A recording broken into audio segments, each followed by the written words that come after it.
Namaskar.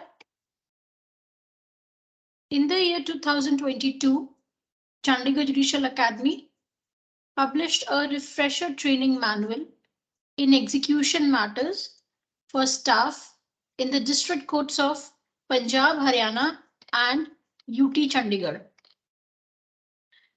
This training manual was published under the aegis and guidance of Honorable Mr. Justice Ravi Shankar Jha, Chief Justice, Honorable Punjab and Haryana High Court, who is also the Honorable Patron-in-Chief of Chandigarh Judicial Academy,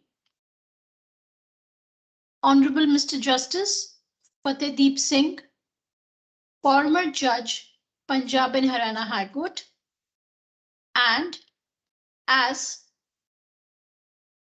rightly stated by Professor Dr. Balram K. Gupta, Professor Emeritus Senior Advocate, former Director Academics, Chandigarh Judicial Academy, under the overall supervision and mentoring of Ms. Shalini Singh Nagpal, Director Administration. This refresher manual is a compilation of instructions issued by Punjab and Haryana High Court as contained in Punjab and Haryana High Court rules and orders, finding source in Civil Procedure Code 1902, the Criminal Procedure Code 1973, and Indian Penal Code 1860. The contents of this manual are for general information and guidance of ministerial staff in conduct of their duties. Utmost care has been exercised in compiling these guidelines. However, in case of any conflict, the provisions incorporated in Punjab and Haryana High Court rules and orders, procedural or substantive laws, or the administrative instructions shall prevail upon. If we see carefully with the table of contents, this manual has got 6 chapters and 1 appendix. Chapter 1 deals with execution in general. Chapter 2 deals with terms of common usage. Chapter 3 deals with service of process. Chapter 4 deals with modes and procedure of execution. Chapter 5 deals with process serving establishment. And chapter 6 is the frequently asked questions in execution. In order to make the manual more comprehensive, flow charts and script of the chapter in Hindi are also provided along with the chapters. The entire manual was prepared in view of the directions given by Honorable Supreme Court in the case of Rahul S. Shah versus Jinendra Kumar Gandhi, 2021, Volume 6, SCC 418. The said judgment has also been appended in the appendix. Now, let us see Chapter 1, Execution in General.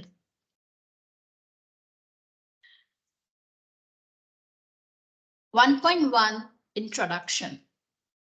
An effort is being made through this manual to educate the staff members about relevant provisions of law and arrest the delay in disposal of execution petitions. Endeavor has been made to explain in simplest form the role of various court officials, that is, readers, ahmed, execution clerk, process servers, bailiff, etc. in execution proceedings. Under Volume 4, Chapter 6, Part A, Rule 4 of the Punjab and Haryana High Court Rules and Orders, hereinafter referred to as Rules and Orders, the Civil Nazir is the ministerial head of the process serving establishment under the control of Civil Judge Senior Division at District Headquarters and Additional Civil Judge Senior Division at Subdivisional Headquarters. He maintains the efficiency of the process serving establishment and submits reports and makes suggestions from time to time to the Civil Judge Senior Division and Additional Civil Judge Senior Division. Process serving establishment under the controlling officer and the ministerial head plays a vital role in service of the processes and effectuating the orders of the court. Volume 1, Chapter 18, Part A, B, and C of Rules and Orders deals with the appointment of various officials in the process serving establishment. Volume 4, Chapter 6, Part A of Rules and Orders deals with various aspects of controlling officer and ministerial head of process serving establishment. Such process serving establishment would also include process servers as well as bailiff, who are duty bound to execute the court process so entrusted to them by a civil nazir. Not only this, officer in charge of the process serving agency also deals with sheriff petty account relating to the petty amounts deposited by the parties on the orders of the court.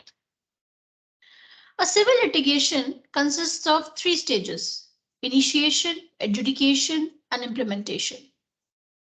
Upon adjudication of the litigation, when a case is decided in favor of the person who initiated the same, he is awarded with the fruits of the litigation in the shape of the decree or order by the court. The successful party is known as decree holder in law. It is a long journey for a plaintiff to be qualified as a decree holder. A decree holder can enjoy the fruits of the litigation by way of execution with the aid of the court which passed the decree or order in his favor. Thus, the term execution denotes implementation or satisfaction of decree by decree holder. By way of execution, the person against whom the judgment or order is passed, that is judgment debtor, is compelled to carry out the mandate of the decree or order. Once the person in whose favor the judgment or decree is passed, that is decree holder, gets the fruits of the decree, the execution is complete. The principles governing execution of decree and orders are dealt with by section 36 to 74 and order 21 of the Code of Civil Procedure, hereinafter referred to as CPC. The classification of order 21 is as follows: application for execution and the process to be applied, stay of execution, mode of execution, sale of immovable property and movable property, adjudication of the claims and objections, resistance and delivery of possession. 1.2 Kinds of decrees. There are different types of decrees depending upon the relief granted in the judgment and order passed by the civil court, which are to be executed. Money decree. It is a decree in which payment of money has been ordered. For example, decree in recovery suit, decree for damages, etc. In such decrees, the decree holder is entitled to recover money from the judgment debtor in the shape of the principal amount, interest, and cost. Under Order 21, Rule 30 CPC, decree for the payment of money may be executed by detaining the judgment debtor in civil prison or attachment and sale of judgment debtor's property or both. Decree for specific movable property. Section 7 of the Specific Relief Act 1963 provides for recovery of specific movable property by a person entitled to possession of the same.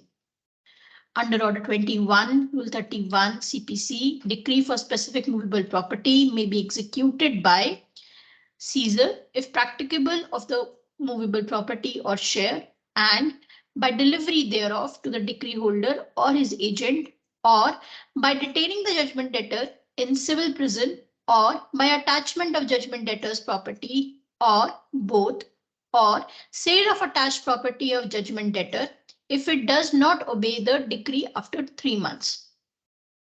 Out of the sale amount, the court may award to the decree holder any amount mentioned in the decree as alternative to delivery of property, and in other cases, compensation. Balance amount is to be paid to the judgment debtor. Decree for specific immovable property. Section 5 of the Specific Relief Act 1963 provides for recovery of specific immovable property by a person entitled to possession of the same. Under Order 21, Rule 35 CPC, decree for immovable property may be executed by delivery of possession to decree holder or his agent by removing the judgment debtor from the property if required, delivery of joint possession by affixing a copy of the warrant in some conspicuous place on the property and proclaiming by a beat of drum the substance of the decree. If free access is not provided, then by removing the or opening any lock or bolt or breaking open any door or doing any other act necessary for putting the decree holder in possession after giving reasonable warning and facility to any woman not appearing in public according to the customs of the country to withdraw. Decree for delivery of immovable property when in occupancy of a tenant. Recovery of immovable property under the occupancy of a tenant is dealt under the relevant Rent Act. Under Order 21, Rule 36 CPC, decree for delivery of immovable property when in occupancy of a tenant or any other person entitled to occupy the same and not by the bound by the decree to relinquish the occupancy may be executed by delivery of possession by affixing a copy of the warrant in some conspicuous place on the property and proclaim to the occupant by beat of drum the substance of the decree. Decree for specific performance for restitution of conjugal rights or for an injunction. Decree for restitution of conjugal right entitles a spouse for restoration of a company of the other spouse. Section 9 of the Hindu Marriage Act 1955 deals with restitution of conjugal rights. Injunction means an order restraining the other party temporarily or permanently from doing or abstaining from doing a particular act. Injunctions can also be directory mandatory, directing the other party to do a particular act. They are dealt with under the Specific Relief Act 1963.